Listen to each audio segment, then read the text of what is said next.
እያቸው ነገሮችን ማለት ነው። እኔ ጨርሻለሁ ለማውራት ማለት ነው። ኢምራንዬ ይቀጥል። ግን ቃል ኡስታዝ ቢሆንሽ ጥሩ ነበረች። አንዴ ቃል ችግሩን መሰለሽ አሁን እያወራሻለሽ ከኛ ጋር ብቻ አይደለም፣ ኡስታዝ ነው እና ታላቅ ነው እንዲሁም በቦታ ሊበልጥሻል። ስለዚህ ቢያንስ የሚያወራው ማዳመጥ ነበረ፣ እያሰራሽው አልነበረም። ይሄ ግን ከአንቺ አይጠበቅም። ለማንኛውም ችግር የለውም። እኔ በስነ ስርዓት እኔ ለማንም ሰው ክብር አለኝ። ኡስታዝ ስለሆነ ማን ስለሆነ አይደለም፣ ሰው ስለሆነ አከብረዋለሁ። እያዳመጥኩ ነው፣ እየጠየቅኩ ነው። ጥያቄን መልስልኝ ያልኩት ሌላ ነገር አላልኩም። አለመመለስ ከፈለገ አልችልም ማለት ነው። ወይ አንዴ መሀል ላይ እየገባሽ እያቋረሽው ነበር። አሁንም በሰሳታዊ እሺ፣ እስካሁን ያልገባሽ ካለ ይሄ ቦታ አልገባኝም በይ። ጥያቄን እኮ አልመለስክልኝም። ደግመሽ ጠይቂ፣ ችግር የለውም። ኢምራን ካልተመለሰላት ተዋት፣ በቃ ታየው፣ በቃ አልተመለሰልኝም ብለሽ ውጪ። ለምን እኔ መመለስ አልችልም አትለኝም? እኔ ፈልጌ ጥያቄውን መልስ የለውም። በቃ አይ እኛ መልስ መመለስ አቅቶናል። አንቺ በጣም ጥያቄሽ በጣም ከባድ ሆኖ አቅቶን በቃ አንገጫጭቶናል። እንደዛ አድርገሽ ተቆጣሪው ከፈለግሽ ማለት ነው። ጮቤ ርቀጪ ስፈልጊ ማለት ነው። ጥያቄ በጣም አልተመለሰም ምናምን በይ። ቅድም ተመልሶልኛል ስትይ ስለሰማዎች ነው። አሁን ደግሞ አልተመለሰልኝ የምትይው ዝም ብሎ እየያዘሽ እንደሆነ ያስታውቅብሻል። ለሌላ ሰው እድሉን ስጡ። ማሄርዬ አታውርዳት፣ ቁጭ ብላ ትማር ወላ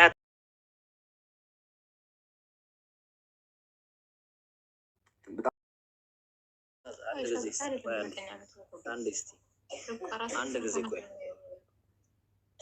አንዴ ቃል ኪዳን የ12 ዓመት ልጅ ህፃን ነች። አሁን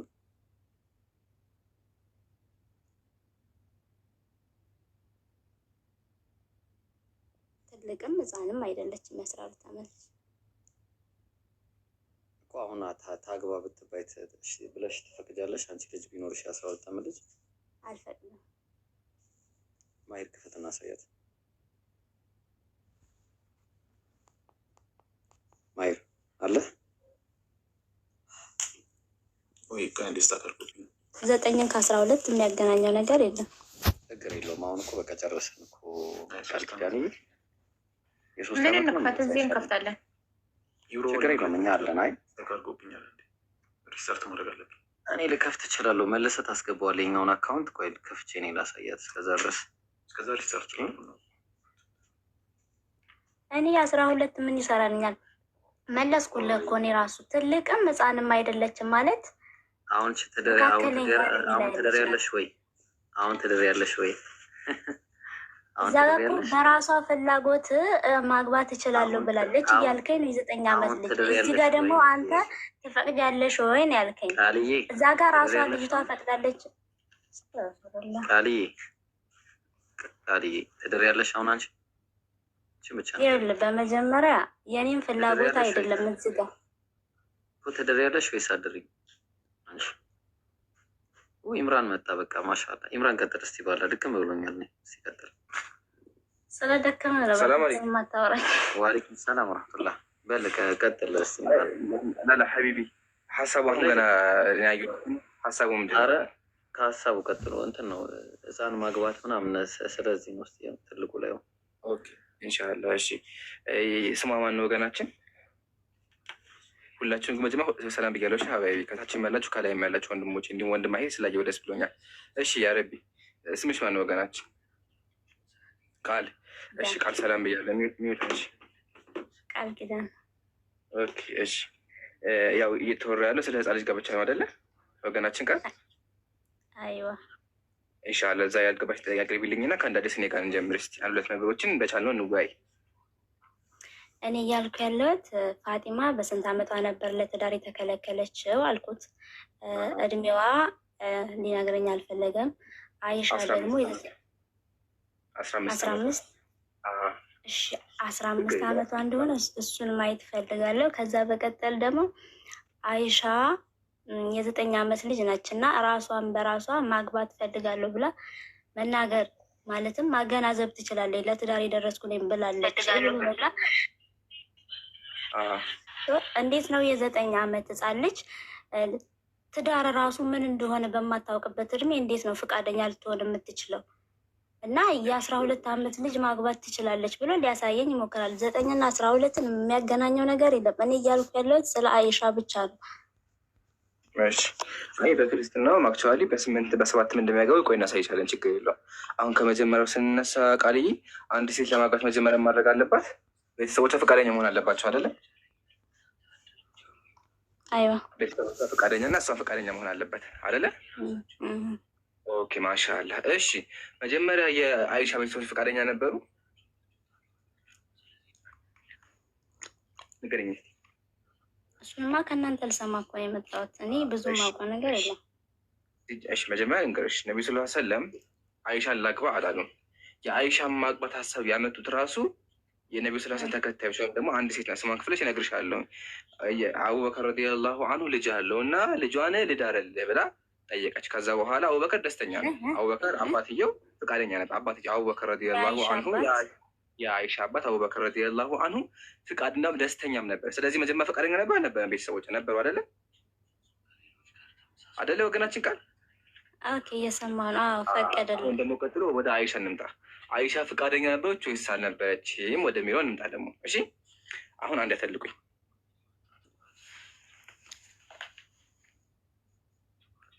እሺ ይሄን መጽሐፍ ተመልከቹ። እሺ አልሙስተድረክ አለ ሰሒሐይን ነው።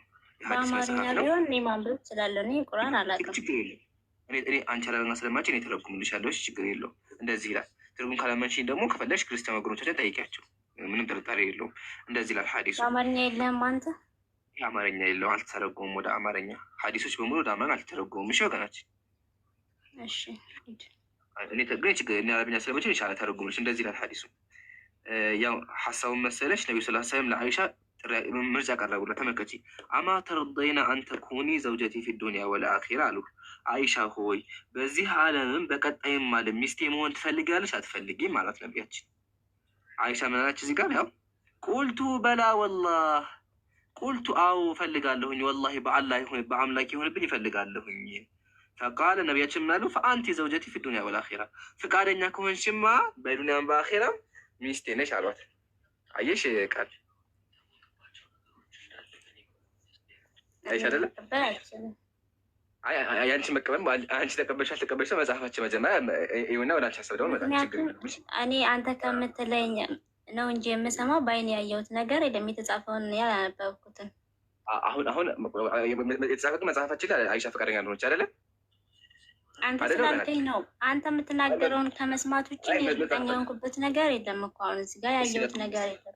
በቃ ጉግል ላይን ተርጉሞች፣ በቃ ችግር የለው። ጉግል ላይን ተርጉሞ እኔን ካላመንሽኝ ጉግል ላይን ተርጉሞ።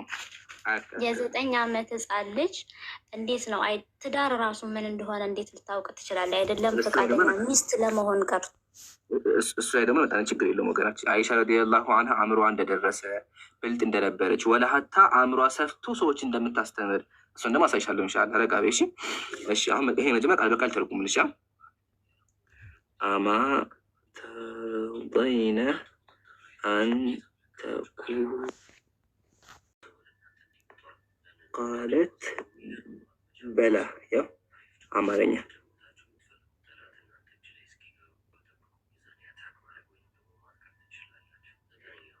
ሪድ ያው ቃል በቃል ጉግል ላይ የተረጉምልሽ ነው። ጉግል የምትቀበል እሺ ይታይሻል ወገናችን እንዳል ይሄ ጉግል ነው። አክቹዋሊ ቃሉን ያው ቃል በቃል አስገብቼ ነው እኔ ያው ሐዲሱን እዚህ ጋር ይኸው ቃሉ ይሄ ነው። እኔ ቃል በቃል እዚህ አስገባሁት። አንብቢ እስኪ ምንድን ነው የሚለው ቃል? ሚውት አንሺ እንጂ። አሉ አሉ ይሰማኛል።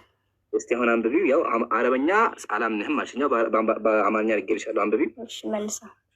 በዚህ ህይወትና በመጨረሻው ሚስቴ እንድትሆን ትቀበላለህ? እሷም አዎ እፈልጋለሁ። አይ አይሽ አይደለ? ይሄ ጎግል ያው ጎግል ስለሆነ ሙዚቃ ምን አለች? አዎ እፈልጋለሁኝ በአምላኬ ይሁን ብያ ቁልቱ በላ ወላሂ በአላህ ይሁን በአምላኬ ይሁንብኝ እፈልጋለሁኝ አለች። አሁን ፈቃደኛ እንደሆነች አየሽ መጀመሪያ። እሺ ይሄንን አይቻለሁኝ። ፋጢማስ ማለት እሺ ፈቃደኛ ከሆነች እንዲህ ብላ በ9 ዓመቷ ደረሰች ወደሚለው ሀሳብ ደግሞ እንምጣ። እሺ አሁን መጀመሪያ ወደ ሱስ መጣ ወገናችን ማወቅ ያለብሽ እየተወራ ያለው ስለ አሁን አገር ሴቶች አይደለም እየተወራ ወይም ስለ ኢትዮጵያ ሴቶች አይደለም እየተወራ ያለው ከ1400 ዓመት በፊት ስለነበሩ ሴቶች ነው። እሺ አንድ ጥያቄ ልጠይቅሽ እና በድሮ ጊዜ የነበሩ ሴቶች በስንት ዓመታቸው ነው የሚያገቡት እና በስንት ዓመት ይደርሱ ነበረ ታውቂያለሽ? መቼም ከአሁኑ ጋር የማታውቂው ላሳይሽ። ከአሁኑ ጋር ይለያያል። በአሁን ጊዜ እንደምናውቀው 18 ይላሉ ህጎች ፈረንጆች። በድሮ ጊዜ ግን ሴቶች ይደርሱ ነበር። ላሳይሽ። ይሄ መጽሐፍ ይታይሻል ወገናችን? ወይ አንዴ ይሄ መጽሐፍ ይታይሻል? ይሄ መጽሐፍ ስቶሪ ኦፍ ሲቪላይዜሽን ይባላል። የሚያወራው ስለ ዓለም ታሪክ ነው። እሺ ጸሐፊው ታላቅ የታሪክ ሊቅ ነው። ስሙ ዊል ዱራንት ይባላል። እሺ መጽሐፉን እዩ። ፔጅ 116 ቮሊዩም 36 ላይ እንደዚህ ይላል። ኢነል ኢናተ ፊል ቢላዲል ሐራ በሙቀት ሀገር የነበሩ ሴቶች እኮ አለ በድሮ ጊዜ ማለት ነው የኩኑነ ሳሊሓት ሊዘዋጅ ለማግባት ይደርሳሉ። በስንት ዓመታቸው? ፊ ሲኒ ታሚና በ8 ዓመታቸው፣ አዊ ታሲያ በ9 ዓመታቸው፣ አዊል ዓሽራ ወይም በ10 ዓመታቸው ያገቡ ነበር ይደርሱ ነበር ለማግባት አለ። ተመለከትሽ ወገናችን? ስለዚህ በስንት ዓመታቸው ነበር የሚደርሱ የድሮ ሴቶች? ደረሱ ማለት እንዴት ነው? እኔ ምንም የገባኝ አይደለም። ደረሱ ማለት ያለኝ ያለው ወይሱ ላፈዳሽ ደረሱ ማለት ፊዚካሊም ሜንታሊም ለትዳር ዝግጁ ሆኑ ማለት ነው። ፊዚካሊ የሚደርስ ሰውነታቸው ጠነከረ፣ ሰውነታቸው ለግንኙነትም ሆነ ትዳር ለመተት ጠንከረ፣ አእምሯቸውም ደግሞ የበሰለ ሆነ ማለት ነው። እሺ ጋብቻ ላይ እኮ አንድ ሴት ሰውነቷ ስለወፈረ ብቻ እኮ አታገባም። አእምሯ መብሰል አለበት። ገባሽ?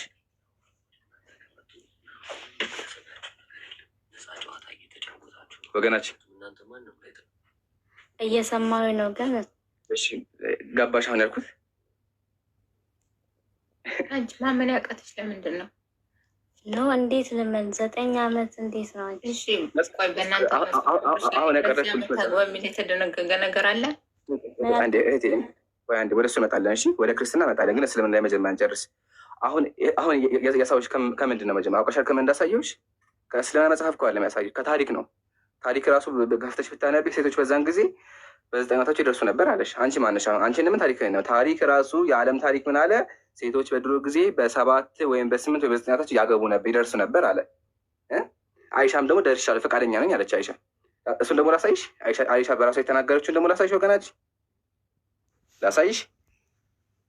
እሺ በቃኝ። ስለሷ ስለ ፋጢማ ሳይኝ እዚህ ጋር ገባሽ? ስለ አይሻ ገባሽ? ነገርከኝ እኮ ፈቃደኛ እንደሆነች ነገርከኝ። ያየሁት ገብቶሻል? ግን ስለ አይሻ መጀመሪያ ፈቃደኛ ናት አልከኝ። ግን እኔ ማለት 9 ዓመት በዚህ አይነት ነገር ፈቃደኛ እንደሆነች ማሳየት ይችላል። አሁን ጥያቄ እሷ ፊዚካሊ ሜንታሊም እንደደረሰች እንዲሁም አንድ ሴት ለማግባት በድሮ ጊዜ በ9 ዓመቷ እንደምትደርስ እሱ ነገር ገባሽ? መጀመሪያ እስካሁን ያወራሁት ወይም በቃ ሚዩት አድርጊና አንዴ ላውራ እስኪ በቃ። ከዛ ደግሞ ትቀጥያለሽ አንቺ። እሺ ወገናች አንድ በደንብ አድርገሽ አዳምጪኝ። ያ ጀማዓተል ኸይር እስካሁን ያየነው ምንድነው? መጀመሪያ አይሻ ረዲየላሁ አንሃ ፈቃደኛ እንደሆነች አንደኛ፣ ሁለተኛ ደግሞ በድሮ ጊዜ የነበሩ ሴቶች ቶሎ እንደሚያገቡ አይተናል። አሁን ደግሞ የማሳያቸው አይሻ ረዲየላሁ አንሃ ከመድረሷም አልፎ ሰዎችን ታስተምር እንደነበር ላሳያችሁ እና ከዛ ይበቃኛል። ኡስታዝም ስለመጣ ለኡስታዝ እድል እንለቃለን። ይህ መጽሐፍ ተመልከቱ። ሀዲሱ አክቹዋሊ ሰሒህ ሀዲስ ነው። ቁርአቱል ዐይን ይባላል መጽሐፉ። እንደዚህ ይላል ረአይቱ መሸኸቱ አስሓቢ ረሱሊላህ የስአኑ ለሃ ሊፈራይድ። ታላላቅ የነቢዩ ተከታዮች እየመጡ አይሻን ይጠይቋት ነበረ፣ ከእሷ ይማሩ ነበር አለ። አያችሁ አይደለ? ስለዚህ አይሻ ረዲየላሁ ዐንሃ ከመድረሷም ከመብሰሏም አልፎ ታላላቅ ሰዎች እንኳን እየመጡ ከእሷ ይማሩ ነበር። ይሄ ደግሞ የሚያሳየው ምንድነው? ፊዚካሊ አእምሯም እንደደረሰን የሚያሳየው። በተጨማሪ አይሻ ራሷን ናቸው። ተመከቱ አይሻ አለችውን። ይህ መጽሐፍ ተመከቱ። ስነው ትርሚዚ እንደዚህ ይላል ሐዲሱ። ቃለት አይሻ እንደዚች አይሻ ምናለች? ኢዛ በለገት ልጃሪየቱ 9 ሲኒን ፈህየ ምራ። አንድ ሴት 9 ዓመት ከሞላት እሷ ሴት ናት አለች። በተዘዋዋሪ ደርሻለሁኝ ያለች ነው ያለችው። ስለዚህ በድሮ ጊዜ ሴቶች እንደሚደርሱ እና አይሻን ፈቃደኛ እንደነበረች ሰውነቷም እንደደረሰ በተጨማሪም ደግሞ አእምሯም እንደበሰለ ከዚህም አልፎ ደግሞ ፈቃደኛም እንደነበረች አይተናል ማለት ነው። ብዙ ማስረጃዎች ማቅረብ እንችላለን፣ ግን ደግሞ ኡስታዝ ስለመጣ ኢንሻአላህ እድል ለኡስታዝ ልቀቅና ኡስታዝ ጋር ደግሞ ትንሽ ነገሮችን አውሪ። ከዛ ክርስትና ያለውን ደግሞ እናሳይሻለን። በክርስትና ህፃን ልጆች እንደሚያገቡ እሱን እናያለን። ግን መጀመሪያ ለኡስታዛችን እድል ነው። ኡስታዝ አለ። ሰላም አለይኩም ኡስታዙና። ወአለይኩም ሰላም ወራህመቱላሂ ወበረካቱ። ሰላም አለይኩም ወራህመቱላሂ ወበረካቱ። ያ ጀማ እንዴት ናችሁ? ሰላም ናችሁ ወይ? እኔ ያለው አልሐምዱሊላህ። የቀጥሉ ኢምራን፣ እኔ እንኳን ለማውራት አይደለም የመጣሁት። ያው ጥሩ አብራርተላታል። ያልገባት ነገር ካለ ድጋሚ መጠየቅ ነው ያለባት ማለት ነው። ክላሲካል ኤጅ ላይ የነበረውን የጋብቻ ሁኔታ ፖስት ሞደርን ጀኔሬሽን ላይ አምጥቶ ኢቫሉዌት ማድረግ ሂስቶሪካል ፋላሲ ይሉታል፣ ታሪካዊ ጸጽ ይሉታል ምሁራን። ምክንያቱም ረሱል ሰለላሁ ዐለይሂ ወሰለም በነበሩበት ሰዓት ላይ ጋብቻቸው ከአይሻ ጋር የነበረው በ9 ዓመት መሆን እንደ ኢሹ ሆኖ ተነስቶ አያውቅም። በቁርአን ላይ ረሱል ሰለላሁ ዐለይሂ ወሰለም በወቅቱ የነበሩ ሰዎች ሲተቿቸው የነበረ የተለያየ ተችቶች ነበር። ጠንቋይ ይሏቸው ነበረ፣ ሰይጣን አለበት፣ ድግምተኛ ነው፣ ኮርጆ ነው ምናምን የተለያየ ነገር ይሉ ነበር። ግን በጋብቻ ዙሪያ ላይ ምንም የሰጡት ነገር የለም። ኢቨን ኦሪየንታሊስቶችም ሙስተሽሪቆች የሚባሉት ወይም የመካከለኛው ምስራቅ ጥንተ ነገር የሚያጠኑት እንደዛ ብለው አላነሱ። አሁን ነው ከ21ኛው ክፍለ ዘመን ላይ በኋላ ነው ፖስት ሞደርን ጄኔሬሽን ላይ ያለው ጄኔሬሽን የጋብቻው አይታችሁ ከሆነ መንዘላዘል የሚባል ነገር መጣ። ጋብቻ በቆየ ጀመሩ። ትንሽ ሆኖ ማግባት የሚባል ነገር የለም። አንድ ሴት ልጅ በኢስላም አስተምሮት ማግባት የምትችለው ወይም ተጋብታ ተራክቦ ማድረግ የምትችለው ለአቅመ ሐዋ ስትደርስ ነው። ለአቅመ ሐዋ ደግሞ የመድረሷ ምልክት የወር አበባ አይደለም። የወር አበባ ንዑስ ምልክት ነው። አብይ ምልክቱ ምንድን ነው? ቫጂናል ሉብሪኬሽን የሚባለው ነገር ነው። ፈሳሽ ነገር ሲኖራት፣ ያ ፈሳሹ ሲኖራት በሚኖርበት ሰዓት ላይ ጡቷ ያጎጠቁጣል። ብልቷና ምንድነው ብብቷ አካባቢ ላይ ጸጉር ታበቅላለች። ዳሌዋና ጭኗ ያነጠንጣል። በዚህ የተነሳ አንድ ሴት ልጅ ለአቅመ ሐዋ ደርሳለች ይባላል። ያኔ ሰውነቷ ተራክቦ ለማድረግ ወይም ደግሞ ሴክሹዋል ኢንተርኮርስ ለማድረግ ዝግጁ ናት ተብሎ ነው ሳይንቲፊካሊ ራሱ የሚመዘነው ማለት ነው። እና ከዛ አንጻር ብታየው ጥሩ ነው። አይ ቲንክ ኢምራን ቀጥልና አንተን በላት እንደጀመርከው ኢንሻላህ። እኔ ዝም ብሎ ለመጨመር ያክል ነው። ስለ ፋጢማ እና ስለ መሐመድ እሱ ስንት አመቱ ነበረ? መጀመሪያ ፋጢማ የነቢያችን ልጃት። እሺ አይዋ አውቃለሁኝ። ፋጢማ እና መሐመድ ሪሌሽናቸው ምንድን ነው? አንቺ የመሐመድ ልጅ ናት ፋጢማ። ፋጢማ ለትዳር ሲጠይቋት አልደረሰችም አለ እና እሱ ደግሞ ያገባት አይሻን የ9 ዓመት ልጅ ደርሳለች ብሎ ነው። እና ፋጢማ ስንት አመቷ ነበረ? ለምንድን ነው አልደረሰችም ያለው? የ9 ዓመት ልጅ ከደረሰች እንዴት ነው ፋጢማ ያልደረሰችው? አይሻን ሲያገባ እሱ ደግሞ የስንት አመት ሰው ነበረ? ወይ ከኢምራን ጋር ተቀጣያለሽ ቀጣዩ ማለት ነው። ግን መጀመሪያ ግን ገብቶሻል አይደል? የአይሻ ጋር የጋብቻ ሁኔታ 9 ዓመት የሚባለው ነገር ኖርማል ነው፣ ኖርማል ነበረ በወቅቱ ማለት ነው። እኔ የ9 ዓመት ልጅ እንዴት ነው ጸጉር ሊያበቅል? እንዴት ነው ፈሳሽ? አይ ሊኖር ይችላል እሱ። አሁን በኢትዮጵያ ሊቪንግ ስታንዳርድ ነው የምትመለከችው እንጂ አሁን ወደ አውሮፓ ምናምን ብትመጪ የ9 ዓመት ልጆች የ11 ዓመት ልጆች ያነጠንጣሉ በጣም። ምናልባት የምታውቂ ሰውነታቸው ሊፋፋ ይችላል። እሱ በተለያየ ነገር ግን መፋፋትና ለትዳር መድረስን እንዴ ገና የተወለደ ልጅም እኮ አንዳንድ ጊዜ ትልቅ ይሆናል። ያ ሰው እንዴት ነው ታዲያ ትልቅ ነው ተብሎ አታዳምጭም እንዴ? ማለት ቆይ ተረጋግተሽ አውሪ። ባዮሎጂ አጥንተሻል? ባዮሎጂ ታውቂያለሽ? ባዮሎጂ ትምህርት አሳልፈሽ ታውቂያለሽ? የጠየቁሽ ነው። ሚዩቱን አንሱላት። ሚዩት ተደርጋ ከሆነ ሚዩት ናት ወይስ ምንድን ነው? ሰማኝ። ባዮሎጂ ታውቂያለሽ? ባዮሎጂ ትምህርት ተምረሻል? ጥያቄ ነው። ጥያቄ መልስልኝ። መጠየቅ ካልቻል ቦታ ነው። አይ ተረጋግተን ነው። ራይ አብሽሪ። ባዮሎጂ ተምረሻል ወይ ነው ያልኩሽ። ባዮሎጂ ትምህርት ቤት ውስጥ አልተማርኩም። አዎ እዛ ጋር ብትማሪ ኖሮ ቫጂናል ሉብሪኬሽን የሚባል ነገር አለ። ሴት ልጅ ተጻቦ፣ በአማርኛ ተጻቦ ይባላል። ያ ተጻቦ በምታይበት ሰዓት ላይ ተራክቦ ለማድረግ ደርሳለች ይባላል። አንድ ሴት ልጅ ለአቅመ ሐዋ የምትደርሰው ያንን ነገር ስታይ ነው። ያንን ነገር ደግሞ የምታየው ከባህል ወደ ባህል፣ ከሴት ወደ ሴት፣ ከቦታ ወደ ቦታ ይለያያል። አሁን አንቺ የምታውቂው ምንድን ነው? 21ኛው ክፍለ ዘመን ላይ ያለውን ሊቪንግ ስታንዳርድ ነው ያይሻለሽው። የድህረ ዘመናዊ ዘመን ውስጥ ያለውን ስታንዳርድ ይዘሽ ክላሲካል ኤጅ ላይ የዛሬ 1400 ዓመት የነበረውን የጋብቻ ሁኔታ እንደ ስታንዳርድ አድርገሽ ማየት የለብሽም። ለምሳሌ በአይሁዳኖች ትራዲሽን ርብቃ ያዕቆብን ስታገባ ርብቃ ማነው ይስሐቅን ስታገባ የስንት ዓመት ልጅ ነበረች ነው የሚለው በትራዲሽኑ ማለት ነው። በታርገም ምናምን ታውቂያለሽ ይሄንን? እኔ ለቀጥተኛ ጥያቄን እየጠየቁ ያስረዳሁሽ ነው እኮ ነው እየተመለሰልሽማ ነው። ልታስረዳኝ በሌላ መልኩ አይደለም፣ ቀጥታ አለ። ስለ እስልምና ጠየቁ፣ በዛ መልኩ ጀነራሊ ነው።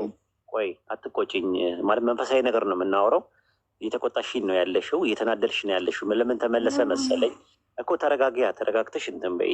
አሁን እኛ ያወራነው ምንድን ነው እኮ። ተረጋጊያ፣ መረጋጋት አቅቶሻል። የሆነ ሬስለስ እየሆንሽ ነው።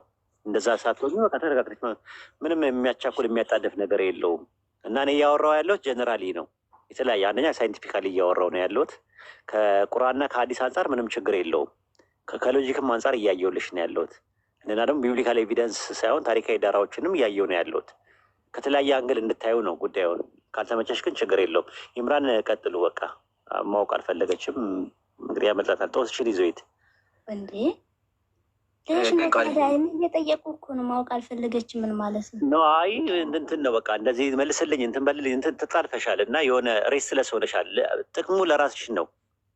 እስልምና ጥቅምሽ ለራሱ ነው። ባትቀበይ ጉዳቱ ለራስሽ ነው። ለአንቺ ነፍስ ስለምንታገል ነው በተለያየ አንግል ላይ እያየን ያለ ነው እንጂ አንቺን እርና ምርር የሚያደርግሽ ከሆነ ደግሞ እንትን መቅረትም ይችላል። ግዴታም አይደለም። እኛ ግዴታ የለብንም። ሌሽ ይቀራል። እኔ ፈልጌ አይደል የራሴ የመጣሁት እኮ። ተረጋጊ እኮ ነው የምልሽ እኮ። ማለት ሳወራ አታስወሪኝም። ከእንትን መልስልኝ ታያለሽ። መረጋጋት አቅቶሻል። ያ ደግሞ ምንድነው ውስጥሽ የሆነ ኮንፈርሜሽን የለውም። ያ ነገር ቀስ ብሎ ይመጣል። ረጋ በይ። አሁን የዛሬ ምንድነው መርፌ መጀመሪያ ሲወጋ ሰው ያመዋል። መድኃኒቱ በኋላ ላይ ሲሰራ ደግሞ ቀስ ብሎ ይመጣል። እና አሁን አንቺ ዛሬ የምትሰሚያቸው የምታዳምጫቸው መልሶቹ ሳታስቢው የተመለሱ መልሶች ናቸው። ረጋ በለሽ በአጽንኦትና በአንክሮት ጊዜ የሰጠሽ እያቸው ነገሮችን ማለት ነው። እኔ ጨርሻለሁ ለማውራት ማለት ነው። ኢምራንዬ ይቀጥል። ግን ቃል ኡስታዝ ቢሆንሽ ጥሩ ነበረች። አንዴ ቃል ችግሩን መሰለሽ አሁን እያወራሻለሽ ከኛ ጋር ብቻ አይደለም። ኡስታዝ ነው እና ታላቅ ነው፣ እንዲሁም በቆታ ሊበልጥሻል። ስለዚህ ቢያንስ የሚያወራው ማዳመጥ ነበረ፣ እያስወራሽው አልነበረም። ይሄ ግን ከአንቺ አይጠበቅም። ለማንኛውም ችግር የለውም። ኧረ በፈጣሪ እኔ በስነ ስርዓት እኔ ለማንም ሰው ክብር አለኝ። ኡስታዝ ስለሆነ ማን ስለሆነ አይደለም፣ ሰው ስለሆነ አከብረዋለሁ። እያዳመጥኩ ነው፣ እየጠየቅኩ ነው። ጥያቄን መልስልኝ ያልኩት ሌላ ነገር አላልኩም። አለመመለስ ከፈለገ አልችልም ማለት ነው። ወይ አንዴ መሀል ላይ እየገባሽ እያቋረሽው ነበር። አሁንም በሰሳታዊ እሺ፣ እስካሁን ያልገባሽ ካለ ይሄ ቦታ አልገባኝም በይ። ጥያቄን እኮ አልመለስክልኝም። ደግመሽ ጠይቂ፣ ችግር የለውም። ኢምራን ካልተመለሰላት ተዋት፣ በቃ ታየው፣ በቃ አልተመለሰለኝም ብለሽ ውጪ።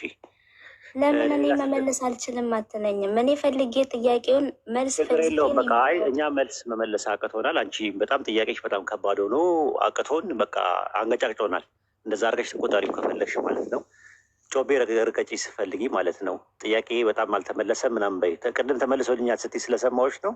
አሁን ደግሞ አልተመለሰልኝ የምትይው ዝም ብሎ እየያዘሽ እንደሆነ ያስታውቅብሻል። ለሌላ ሰው እድሉን ስጡ። ማሄርዬ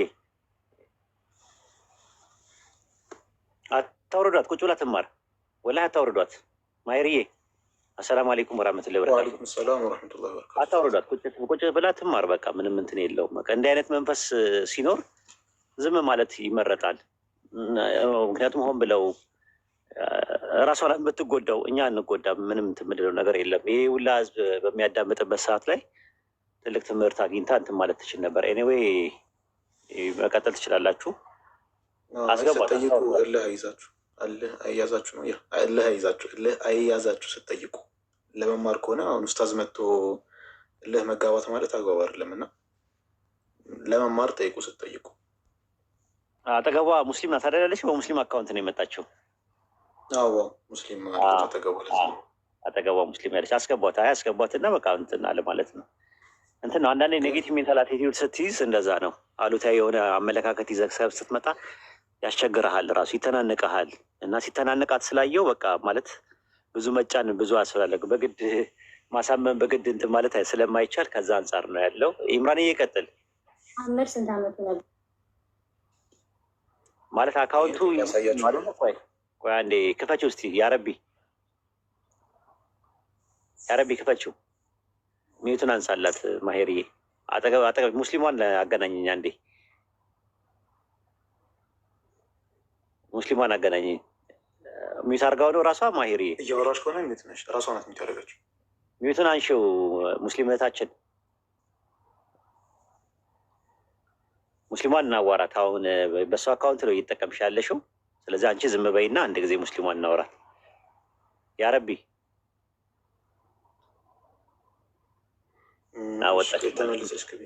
በቃ አይ እንትን ነው አልተረጋጋችም ልጅቷ። በሙስሊም አካውንት ሙስሊም ያው ያጀማ እንድታውቁት አንድ ሙስሊም እህታችን በራሷ አካውንት አንድ ክርስቲያን ጓደኛዋን በጎን በኩል አድርጋ ጥያቄ እንድጠይቅ እያደረገች ነው ያለችው እንጂ የአካውንቱ ባለቤት ሙስሊም ነው፣ ጠያቂዋ ግን ክርስቲያን ናት አይደል? እንደዛ አይደል ማሂር? አይ ስገባም ነግራናለች። ስገባም ነግራን የገባችው። ሰላም አለይኩም ኡስታዝ። ወአለይኩም አሰላም ወራህመቱላሂ ወበረካቱ። እንዴት ነሽ እህታችን? ደህና ነኝ አልሐምዱሊላህ። ወላሂ መጠየቅ ፈልጋ ነው እንጂ እኔ ጠይቅልኝ ብያት አይደለም። እንደዚህ እንትን ብላ ጽፋ ይዛ አይደለም። ግን መሰለሽ አልተረጋጋችም። አንደኛ ከዚያ አትመልስልኝ አይባልም። አንዴ ትንሽ ብታዳመጠን ጥሩ ነበር። ሌላ ቀን ትምጣና ፎሎ አርጊኝ፣ አንቺ አጠገብሽ ከሆነች ማለት ነው። ፎሎ አርጊኝና ሪሊ ነው የምነግርሽ፣ ይሄ ስሜት ይጠፋል ቀስ ብሎ። ግን አሁን የመጀመሪያ ቀን እንደዛ ሲመጣ ምንድን ነው የምናረገው? እኛ ተረጋግተው ሰዎች እንዲያዳምጡ ነው የምናረጋቸው። ምክንያቱም አሁን የመጀመሪያም ሊሆን ይችላል። ከሌላ ሰው ጋር ስታወራ በሌላ ሰው የምታወራባት ሞቲቬሽን ነው። ኦርቶዶክስ ከካቶሊክ ከፕሮቴስታንት ጋር በሚወያይበት ውይይት ነው ከኛ ጋር ሊያወሩ የሚፈልጉት።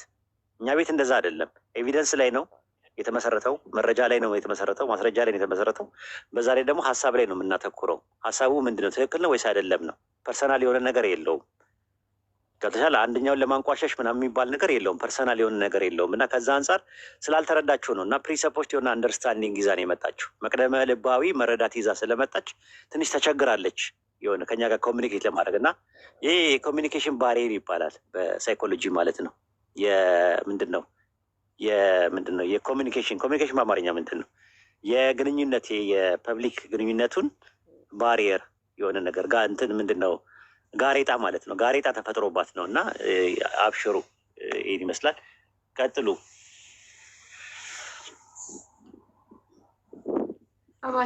እየሰማች ከሆነ ሌላ ጥያቄ መጠየቅ ትችላለች። እሷ ይብቃት፣ እረፍት ታደርግና ኢንሻላህ ሌላ ቀን ትመጣለች። አካውንት ካላት የራሷን በራሷ አካውንት መምጣት ትችላለች። ፎሎ አድርጋ ዛሬ ይብቃት አይደለ? ኢምራን ምን ይመስላል? ትቀጥላለህ? أخي ماهر يا أخي ماهر إمران أخي ماهر كل الأخوة بيش يساعدونا الله يبارك فيكم يا رب. مرحبا እዚህ ያላችሁ ከተመቻችሁ ለአዚዝ እንደንበሉት ጊፍት ምናምን ስጡት። አንድ ወንድማችን ነው እና ታብታብ ማድረግ ደግሞ አትርሱ። ሌላ ጥያቄ ያለው ሰው ካለ ይላክና ውስጥ ስላለ ይቀበላችሁ። ሰው ጥያቄ ያላችሁ ካላችሁ ከስት ላኩ ክርስቲያኖች።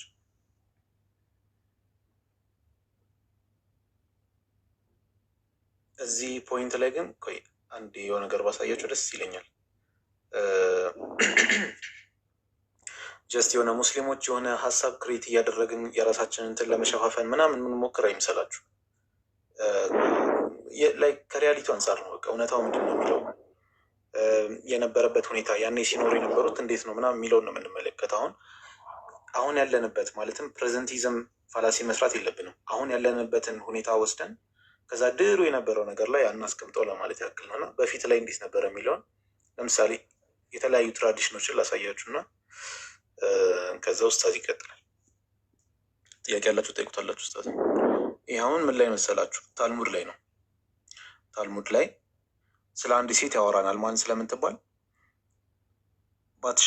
ባትሻባ ኦር እንደዛ ነገር እና ሺ ጌቭ ኤ በርዝ ቱ ሰለሞን ሰለሞንን መቼ ወለደች ይላል። ዌን ሺ ወዝ 6 ዓመቷ እያለ ሰለሞንን ወለደች ይለናል። ከዛ በኋላ ለምን ይሄ ነገር ዋይ እንዴት ሆነ ስንል ቢኮዝ ኤ ወመን ኢዝ ስትሮንገር ሴቶች ጠንካራ ናቸው ኤንድ ካን ኮንሲቭ አት አን ኤርሊየር ኤጅ በዛ በልጅነት እድሜያቸው እኔ ቤተሰቦቼን አለች እስልምናን ሲከተሉ ተመልክቻለሁ። ሲንስ ከመጀምሮ ሲንስ አይ አቴን ዘ ኤጅ ኦፍ ፒበርቲ አያችሁት አይደለ? ኤጅ ኦፍ ፒበርቲ ለአቅመ ሔዋን ከደረስኩ ጊዜ ጀምሮ ቤተሰቦቼን ነቢዩ ሰለላሁ ዐለይሂ ወሰለምን እስልምናን ሲከተሉ አይቻለሁ። ኤንድ ኤ ዴይ ፓስድ በት ዘ ፕሮፌት ቪዚትድ አስ አንድም ቀን ነቢዩ ሰለላሁ ዐለይሂ ወሰለም እኛን ሳይጎበኙን ቀኑ አያልፍም ነበር ብላ ዘግባለች። ሳያጯት አይሻ ረዲየላሁ አንሃ ለአቅመ ሔዋን ደርሼ ነበር ትላለች። መቼ? ገና ሳትታጭ ግን በ6 ዓመቷ አጯት፣ በ9 ዓመቷ አገቧት። ሐዲሱ ምን ላይ ታገኙታላችሁ መሰላችሁ? ቡኻሪ 476 ላይ ታገኙታላችሁ። ከዛ አንጻር የሆነ እኛ ሙስሊሞች ነገራትን የፈጣጠርነው ነገር ሳይሆን ይሄ በታሪክ የተቀመጠ ነገር ነው። በቃ ሂስቶሪካሊ ሴቶች በዛ እድሜያቸው የማግባት አቅሙ አላቸው። ግን ሁሉንም ደግሞ ማለት አይደለም። በዛ እድሜያቸው ላያገቡ የሚችሉ ሴቶች አሉ።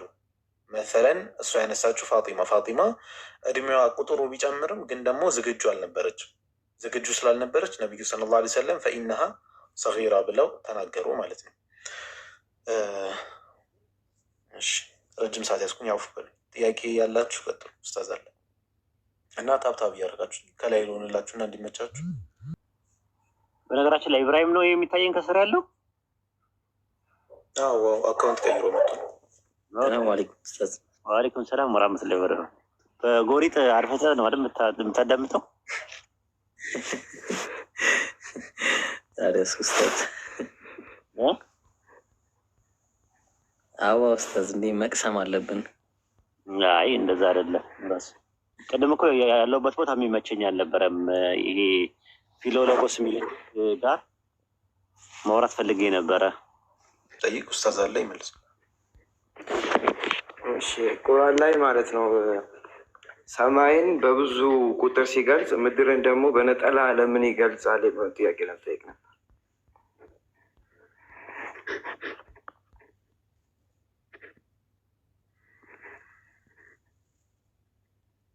ኡስታዝ አለ።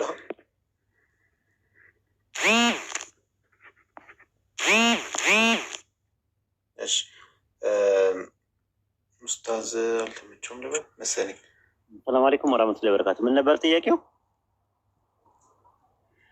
ሰማይን በብዙ ቁጥር እየገለጸ ቁርአን ላይ ምድር ለምን በነጠላ ቁጥር ይገልጻል የሚል ጥያቄ ነው። አዎ በረሱል ሰለላሁ ዐለይሂ ወሰለም ሐዲስ 7 ምድሮች የሚል ነገር አለ። በቁርአን ውስጥ በነጠላም የሚመጣበት ሰዓት አለ። ሰማይ የሚለው ማለት ነው። ሰማ የሚለው ቃል በነጠላ የመጣበት ሰዓት አለ። በብዛትም የመጣበት ሰዓት አለ።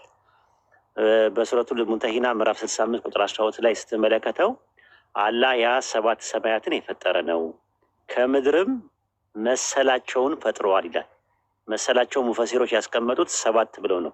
ልክ 7 ሰማያት እንዳሉ ሁሉ 7 ምድር አሉ ነው። ዋናው ነገር ቁም ነገሩ ምንድን ነው? አርድ የሚለው ቃል ወይም ምድር የሚለው ቃል ምንን ተክቶ ነው የመጣው በቁርአን ውስጥ የሚለውን ነገር ማየት ያስፈልጋል ማለት ነው። ይህ ምድር የሚለውን ቃል መሬትን፣ አህጉርን፣ አገርን ለማመልከት ይመጣል። ለምሳሌ አላህ አረብ ሀገርን አርድ ብሏል። ለምሳሌ በሱረቱ ኢስራ ምዕራፍ 17 ቁጥር 76 ላይ ስትመለከተው ከምድሪቱ ያወጡ ዘንድ ሊያሸብሩ በርቀት ተቃረቡ ይላል። አሁን ምድሪቱ የሚለው ማንን ነው? ላብዬ ከምድሪቱ ያወጡ ከመካ ረሱል ላ ሰለም የወጡት ከመካ ነው እና ከምድር ወጥተው ሌላ ፕላኔት ላይ መቼም ረሱል ላ ሰለም አልሄዱም።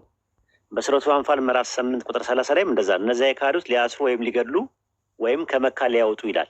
መካ የሚለውን ወይም ሀገር የተባለውን ኢንተርቼንጅ ሆኖ መጥቷል ማለት ነው። የሻም ምድርን ለምሳሌ አርድ ይለዋል። ለምሳሌ ቁርአን ላይ ሱረቱ አንቢያ ምዕራፍ 21 ቁጥር 81 ላይ ለሱሌይማን በነፋስ ባይል የምትነፍስ በትእዛዝ ወደዛ ሲሆን ለዓለማት በረከት ወዳደረግንባት ምድር ይላል። ምድር የሚለው እዚህ ጋር የተቀመጠው ቃል አርድ የሚል ቃል ነው። ስለዚህ ብዙ ቦታ አለ። የሞተቿን ሀገር ሕያው እናደርጋታለን የሚለውን የሞተቿን ምድር በሚል ብዙ ቦታ ላይ የመጣበት እንትን አለ። ለምሳሌ ሱረቱ ዙሩፍ ምዕራፍ 43 ቁጥር 11 ላይ ማየት ትችላለህ ማለት ነው። አርድ የሚለው ቃል በዓለም በሚል ይመጣል፣ ወይም ደግሞ አጠቃላይ ፕላኔቷን ለማመልከትም ይመጣል። ለምሳሌ በሱረቱ ሙንተሂና ምዕራፍ 65 ቁጥር 12 ላይ አላህ ያ 7 ሰማያትን የፈጠረው ነው ከዚያ መሰላቸውን ፈጥረዋል የሚለውን ኢብኑ አባስ ያስቀምጠው አላህ ያ 7 ሰማያትን የፈጠረ ነው አንዱ ላይ ልክ እንደ ጉላት ነው ካለ በኋላ ከምድር መሰላቸውን ፈጥረዋል ማለት 7 ንጣፍ አላቸው ብሎ አስቀምጧል። አየው 7 ንጣፍ አላቸው ተብሎ ተቀምጧል። አንዳንዴ አይተ ከሆነ በለድ ማለት ሀገር ማለት ነው። አቃሊም ማለት ደግሞ አህጉር ማለት ነው። ከምድር በውቅያኖስ የተከፋፈሉ ለሰዎች መኖሪያ 7 የተዘረጉ አህጉራቶች አሉ። ኤስያ፣ አፍሪካ፣ ሰሜን አሜሪካ፣ ደቡብ አሜሪካ፣ አትላንቲካ፣ አውሮፓ፣ አውስትራሊያ ተብሎ ለ7 ይከፈላሉ። እነዚህንም ሊያመለክት ይችላል በንጣፍ ደረጃ ማለት ነው። ነገር ግን ረሱል ሰለላሁ ዐለይሂ ወሰለም ምንድን ነው ያሉት? ማንም ከምድር ላይ ያለ አግባብ የወሰደ ማለት ነው የዞለመ ሰውን አላህ በትንሣኤ ቀን ከ7 መሬታት በአንገቱ ላይ ዙሪያ እንዲሸከም ያደርገዋል ይላል። ስለዚህ ረሱል ሰለላሁ ዐለይሂ ወሰለም በመጡበት ሰዓት ላይ አምላካችን አላህ የገለጸልን 7 ምድሮች አሉ። አሁን ሳይንስ የደረሰበት እንደውም ከ7 በላይ ነው። ወደ 9 አካባቢ ላይ የሚደርሱ ምድሮች አሉ ተብሎ ነው የሚታመነው። 7ቱ ፕላኔት ማለት ነው። ፕላኔት ማለት ራሱ መሬት ማለት ነው ራሱ። ይህንን ነው የሚያሳየው ማለት ነው። በቁርአን ውስጥ ባይገለጽም በሀዲስ ላይ ግን ተገልጿል ማለት ነው። ከዛ አንጻር ማየት ትችላለህ ማለት ነው። በጥያቄ መልስ ላይ እክል ካጋጠመ ዳጎስ ያለ መልስ ሰጥሃለሁ። ኢብራሂምም ስላለ ይጨምርልሃል ኢንሻአላህ። ኢብራሂም ጨምርለት የተወሰነ ማይርም ኡስታዝ ሙሉ በሙሉ ተናግረዋል። ያው በሐዲስ ላይ 7 ሰማዋት ምንድን ነበረ ወልአረዲን ብሎ የጠቀሰበት ቦታ አለና አረዲማ ያው ምድሮች ተብሎ የተጠቀሰበት አለ ሐዲስ ላይ እና ያው ሙሉን ስለተናገርከው ችን ቃሏ እንዲህ የሚላልና ሐዲስ ላይ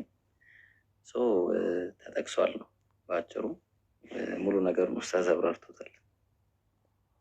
ላብዬ እንትን አይደለ ሴንስ አድርገዋል፣ ሜክ ሴንስ አድርገዋል መልሱ። ላብ ሚውትን አንሳ። ኡስታዝ አምሳ ጀዛከላ ሴንስ አድርገዋል አይደል? እንደምትፈልገው ነው ያገኘው። ሰፋ ያለ ነገር አለው ራሱ ሌላው። ኦኬ ቀጥል እሺ። አንዳንድ ተፍሲሮች ላይ መሰለኝ ኡስታዙ ሲያወሩ ይሄኛው የተባለበት ምክንያት ያው ሰማይና ሰማይ በእያንዳንዱ ሰማይ ያለው ርቀት ስላለ በዛ ርቀት ነው ሰማያት የተባሉት እና ምድር ደግሞ አንዱ ምድር እንዳለቀ ሌላ ምድር፣ አንዱ ምድር እንዳለቀ አንዱ ምድር ስለሆነ በአንድ የተገለጸው ያለ ስለሰማው ለዛ ነው። ምናልባት እኔ ልጨምርልህ የምፈልገው ይሄ 7ቱ መሬቶች በአንዱ በመካከላቸው ያለው ርቀት 500 ዓመት ነው የሚለው ደይፍ ሀዲስ ነው። ጃሚያ ተርሚዚ ላይ ያለው ምናልባት ሰዎች ካመጡልህ ሀዲሱን ሰንሰለቱን ተመልከተው ወይም ጠይቅ። የ500 ዓመት ርቀት አላቸው የሚለው ደይፍ ሀዲስ ነው። በተረፈ ሌሎቹ አንደኛው ሰማይ ከአንደኛው ሰማይ ጋር ያለው 500 ዓመት ርቀት ነው፣ ትክክል ነው። ይሄኛው ግን ደይፍ ነው ተብሎ ነው የተቀመጠው። ዊክ ነው ወይም ደግሞ ደካማ ነው ተብሎ ነው ሀዲሱ የተቀመጠው። እንደምትመለከተው ደግሞ ደይፍና መውዱ የሚባሉ ነገሮች